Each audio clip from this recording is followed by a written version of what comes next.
Assalamualaikum teman-teman, terima kasih ya yang sudah klik dan mau nonton video ini. Di video kali ini aku ada request dari Bunda Reni yang ingin dikoreksi untuk anggaran keuangannya. Jadi Bunda Reni ini setiap bulannya menerima anggaran sebesar Rp4.100.000. Namun setiap bulannya Bunda Reni ini selalu nombok hampir 3 juta rupiah, tepatnya Rp2.895.000. Nah, di sini Bunda Reni itu punya kewajiban 3 orang anak. Sebenarnya untuk putra aslinya itu cuma 2. Yang satu adalah adik beliau yang paling bontot yang menjadi tanggungan beliau dikarenakan beliau sudah tidak memiliki ayah, jadi otomatis anak yang terakhir adik beliau itu jadi tanggungannya untuk uang jajan. Nah, di sini aku bakal bantu untuk koreksi ya teman-teman, dan aku bakal bantu Bunda Reni untuk mengatur keuangannya atau koreksi, jadi enggak terlalu kebobolan ya setiap bulannya atau nombok dengan nominal yang hampir sama dengan anggaran yang sudah diberikan suami beliau. Nah, dari anggaran Rp4.100.000 ini, Bunda Reni mengikuti arisan yang cukup besar ya teman-teman. Jadi ikut arisan itu 1 juta rupiah setiap bulannya. Terus ada arisan PKK Rp100.000 dan arisan di teman-temannya Rp200.000. Di sini sebenarnya untuk arisan 1 juta rupiah terlalu besar ya, tapi karena sudah berjalan otomatis tidak bisa dipangkas untuk di bagian arisan. Terus ada juga untuk listrik Rp50.000, ini 450 watts, bensin motor 2 Rp100.000, kemudian wifi Rp100.000, dan kuota ini dianggarkan Rp200.000, namun akan aku pangkas menjadi Rp100.000 khusus untuk Pak Su aja, karena suami beliau yang bekerja ya, otomatis mobilitasinya keluar rumah harus diprioritaskan. Yang stay di rumah untuk Bunda Reni dan anak yang kedua ini bisa menggunakan fasilitas wifi untuk mengurangi anggaran yang sudah ditetapkan. Jadi biar nggak double ya, wifi bayar, kemudian bayar kuota juga. Lanjut di pos kedua, ini ada kebutuhan pokok yang aku anggarkan untuk beras sebesar Rp275.000. Ini 25 kilo atau 1 karung ya teman-teman. Karena Bunda Reni ini masih membantu orang tuanya untuk hal beras.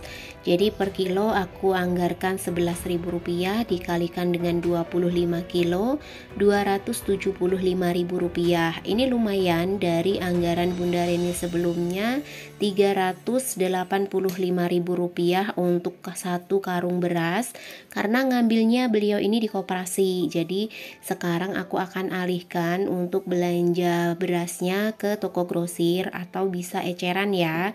Lanjut untuk belanja bulanan, ini aku menganggarkan Rp150.000 karena untuk belanja pokok aja ya, seperti minyak, tepung, gula, dan sebagainya. Karena Bunda Reni ini putranya sudah besar, untuk yang pertama udah mau kuliah, terus yang kedua ini mau masuk SMP, dan untuk yang ketiga yang menjadi tanggungannya atau adik beliau itu juga sama, mau masuk kuliah juga di tahun ini. Namun untuk yang adik yang terakhir dari Bunda Reni ini cuman bantuan jajan aja ya teman-teman. Untuk yang lain tetap orang tua yang membiayai.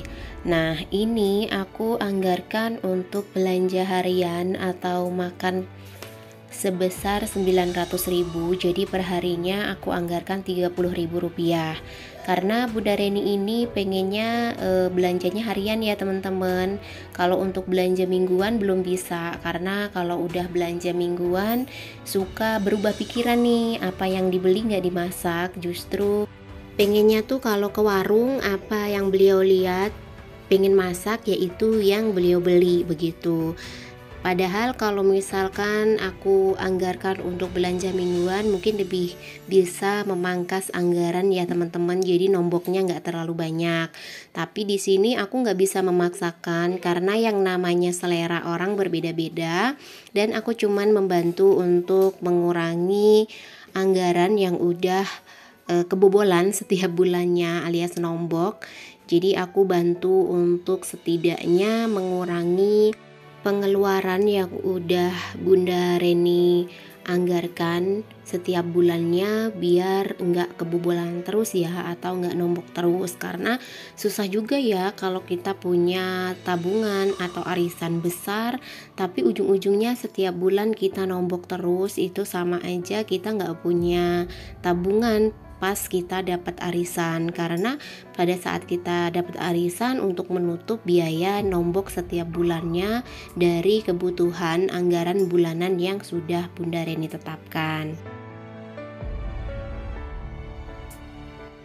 Lanjut, ini ada di jajan anak pertamanya, aku anggarkan Rp250.000 ya teman-teman, dari anggaran sebelumnya yang sudah diberikan Rp600.000, dan itu tuh lebih besar daripada dana pendidikan waktu anak beliau yang pertama masih sekolah. Jadi kenapa kita nggak mengajarkan untuk anak-anak berprihatin terlebih dahulu, mengetahui keadaan orang tua, keuangannya, untuk melatih ya kelak anak-anak kita dewasa.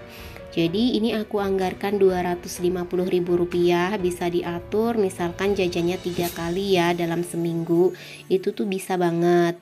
Ini untuk melatih anak juga. Terus untuk putra keduanya ini aku anggarkan Rp150.000 karena masih tinggal bersama dengan Bunda Reni ya, karena kebetulan untuk putra pertama beliau itu ikut sama neneknya gitu. Jadi kalau untuk biaya yang ditransfer setiap bulannya ke orang tua Bunda Reni ini udah bukan termasuk dari anggaran yang diberikan Rp4.100.000 ya teman-teman. Ini cukup mengelola untuk anggaran yang sudah diberikan sebesar Rp4.100.000 aja. Lanjut ke jajan adik beliau yang terakhir, ini aku anggarkan Rp200.000 aja. Sama untuk sistemnya bisa diatur, misalkan satu minggu itu jajan cuma 2 kali atau cuma 3 kali. Nah ini lanjut ke gas, ada 2 tabung sebesar Rp50.000 yang sudah aku anggarkan. Lanjut ke kebutuhan tidak tetap, ini ada skincare yang aku anggarkan Rp100.000 dengan pemikiran kalau misalkan skincare itu habisnya nggak bersamaan ya, pasti dalam satu waktu aja. Terus ini sedekah, wajib ya kita juga mengeluarkan dana sedekah setiap bulannya. Aku anggarkan sebesar Rp100.000. Nah, di sini Bunda Reni juga pengen setiap tahunnya berkurban teman-teman. Namun untuk biaya kurban ini di belakang ya. Untuk teman-teman yang penasaran, tonton terus video ini sampai habis, jangan di skip-skip.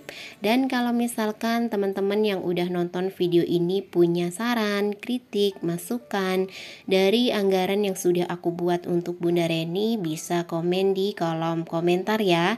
Karena di sini aku bukan pakar keuangan atau bukan ahli keuangan, aku hanya ibu rumah tangga yang mengatur keuangan sederhana. Jadi tentunya kalau banyak banget kekurangan, harap maklum ya teman-teman.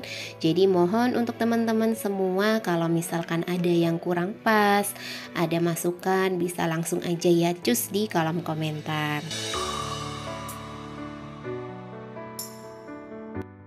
Nah, untuk semua anggaran udah aku buat ya teman-teman. Ini di kewajiban ada Rp1.750.000.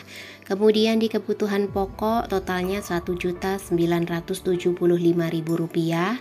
Dan di kebutuhan tidak tetap ada Rp200.000. Jadi total pengeluaran Rp3.925.000.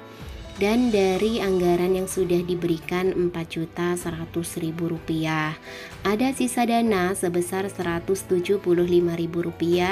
Inilah dana yang buat budget rokok suami ya, karena sebelumnya suami beliau itu kalau rokok sebulannya budget Rp800.000. Kenapa aku menganggarkan untuk rokok dari sisa total pengeluaran? Dikarenakan rokok bukan kebutuhan ya teman-teman, tapi keinginan yang bisa kita kondisikan. Kalau kita mau mengutamakan rokok, otomatis dana arisan yang dalam nominal 1 juta itu harus dipangkas untuk dialihkan ke dana rokok, atau memangkas uang belanja harian lagi supaya tidak mengganggu uang hasil usaha. Karena di sini Bunda Reni juga punya usaha, cuman usahanya itu pengennya utuh untuk labanya, tidak pengen diotak-atik. Beliau pengen meminimalisir aja untuk budgeting yang sudah diberikan dengan dana sebesar Rp4.100.000. Dan ini untuk kurban yang pengen Bunda Reni lakukan setiap tahun. Udah tidak bisa lagi ya diambil dari anggaran bulanan dikarenakan udah minim banget. Jadi untuk dana kurban ini bisa diambil dari pendapatan arisan. Karena untuk arisan aja setiap tahunnya Bunda Reni ini sebesar 15 juta rupiah. Nanti bisa diambil untuk dana kurban sebesar 3 juta rupiah. Jadi anggaran akan aman ya teman-teman, tanpa ada nombok, tanpa diotak-atik biaya lain. Kemudian nantinya diambil untuk dana kurban itu dari arisan. Nah ini aku cantumin banyak sekali notes ya teman-teman. Ini biar nantinya kalau aku kirimkan untuk hasil review keuangannya bisa lebih jelas kenapa ada anggaran rokok yang dipangkas begitu besar, kemudian kurban, kemudian ada juga untuk uang jajan yang bisa diajarkan untuk anak seminggu 3 kali aja, untuk melatih anak prihatin ya, mengerti keadaan orang tua dan belajar dari sejak dini, disesuaikan dengan anggaran. Jangan sampai nanti kita memanjakan anak dalam hal yang tanda kutip ya, itu tidak benar. Karena yang namanya jajan itu tuh cuman selingan aja ya teman-teman, jangan dijadikan itu sebagai anggaran wajib gitu. Itu sih menurut pemikiran aku ya. Semoga teman-teman yang nonton sampai dengan di menit ini juga sepaham dengan prinsip pemberian uang jajan ke anak untuk melatih anak kita mengerti dan prihatin dalam keadaan orang tua. Karena dana jajan yang diberikan Bunda Reni sebelumnya ke anak pertama aja Rp600.000, kemudian ke anak kedua Rp300.000, dan ke adik beliau itu Rp450.000. Itu tuh lebih besar daripada dana wajib yang menurut aku bisa banget dipangkas ya teman-teman.